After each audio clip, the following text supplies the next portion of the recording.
Hi, Mr. Jackson. So I really have enjoyed this full chapter, part one and part two. I think that it's really nice that we're reading it now, as most of us are going to college or like leaving high school, and relationships are going abroad as there's more people and new life.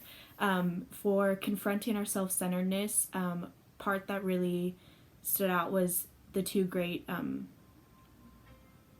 I think it said commandments or something, but it said to love and live for God rather than ourselves, and to love and to put the needs of others ahead of our own.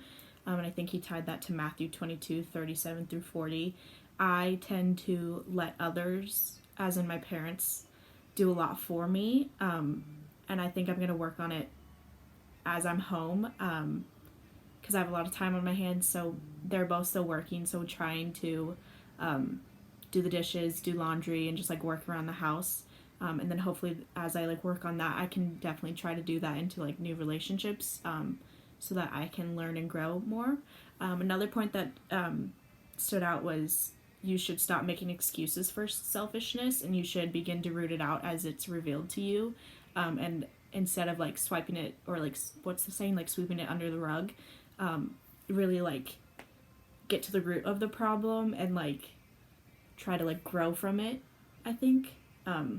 And then it only takes one to begin healing. 2 points that really stood out was how he talked about the different views of it, like the secular approach. He said that the real problem to marriage is that you have to get your spouse to recognize your potential and help you to develop it. And I think that what I said in the other part one was like a lot of people go into marriages as developing, like thinking that the spouse or your partner is going to like help you become a better person. But I believe, and like what I've read is that like you have to go into it as like finding your identity in Christ, and thinking that like you are going to go in with God helping you, and your spouse is going to also develop you. Like you can't just always think your spouse is going to be the one that's going to fill you up and like constantly get you to become a better person. Like it needs to be God and then your spouse, and it's like always going to be a not a tit for tat relationship. It's going to be someone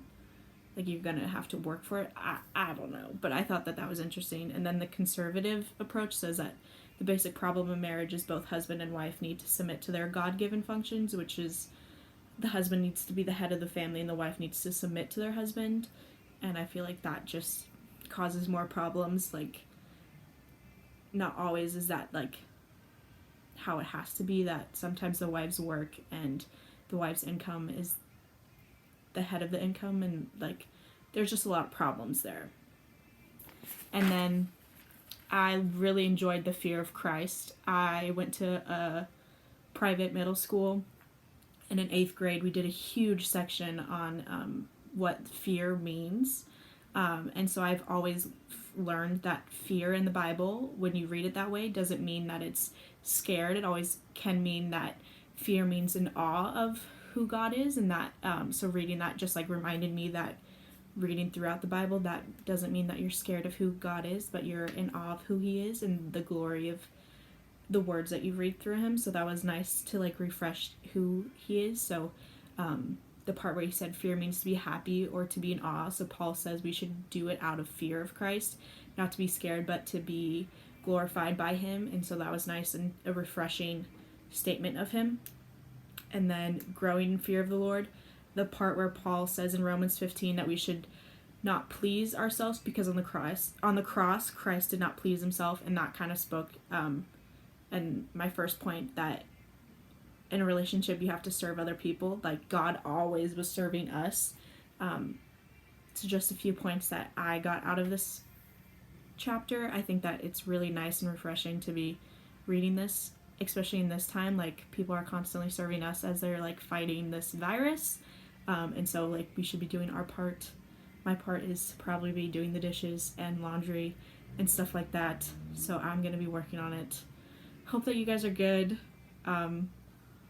Yeah, bye.